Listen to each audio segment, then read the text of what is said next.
Praise the lord. ప్రకటన గ్రంథము 12వ అధ్యాయం చదువుకుందాము. అప్పుడు పరలోకమందు ఒక గొప్ప సూచన కనబడెను. అదేదనగా సూర్యుని ధరించుకొనిన ఒక స్త్రీ, ఆమె పాదముల క్రింద చంద్రుడును, శిరస్సు మీద 12 నక్షత్రముల కిరీటమును ఉండెను.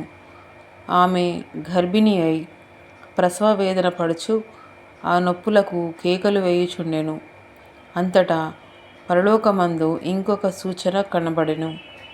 ఇదిగో, ఎర్రని మహాఘట సర్పము, దానికి 7 తలలును 10 కొమ్ములను ఉండెను. దాని తలల మీద 7 కిరీటము ఉండెను.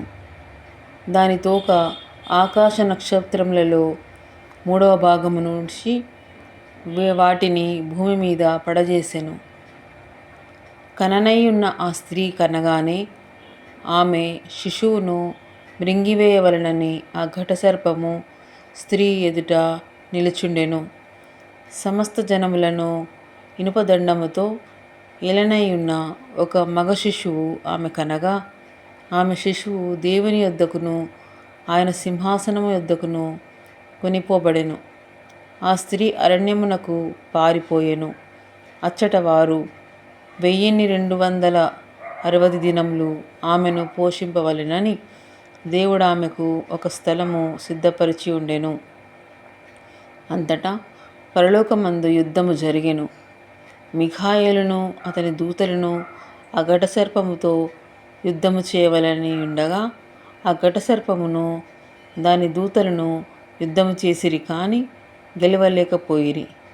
కనుక పరలోకమందు వారికిక స్థలము లేకపోయెను.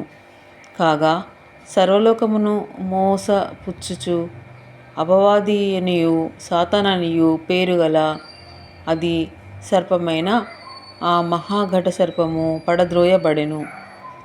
అది భూమి మీద పడదోయబడెను. దాని దూతలు దానిలో కూడా పడద్రోయబడిరి.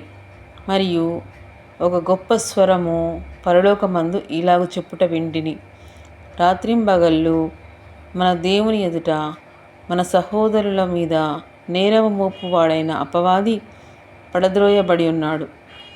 కనుక ఇప్పుడు రక్షణయు శక్తియు రాజ్యమును మన దేవుని వాయెను.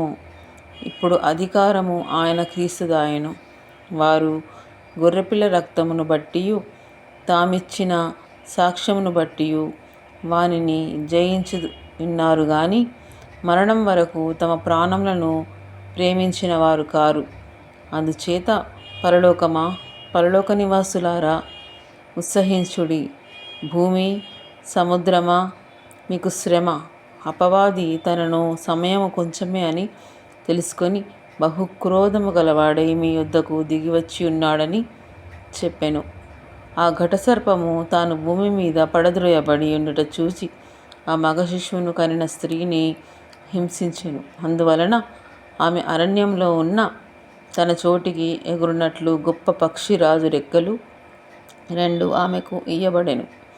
అచ్చట ఆ సర్పముఖమును చూడకుండా ఆమె ఒక కాలములు అర్థకాలము పోషింపబడును.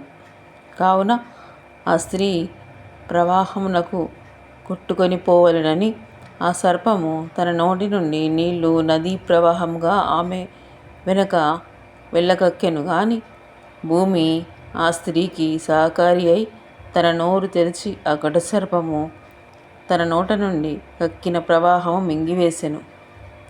అందుచేత ఆ ఘటసర్పము ఆగ్రహము తెచ్చుకొని దేవుని ఆజ్ఞలు గైకొనుచు యేసును గూర్చి సాక్ష్యమిచ్చుచు ఉన్న వారైన ఆమె సంతానంలో శేషించిన వారితో యుద్ధము చేయుటకై బయలువెడలి సముద్ర తీరమున నిలిచెను. దేవునికి స్తోత్రం కలుగునుగాక. ఆమేన్.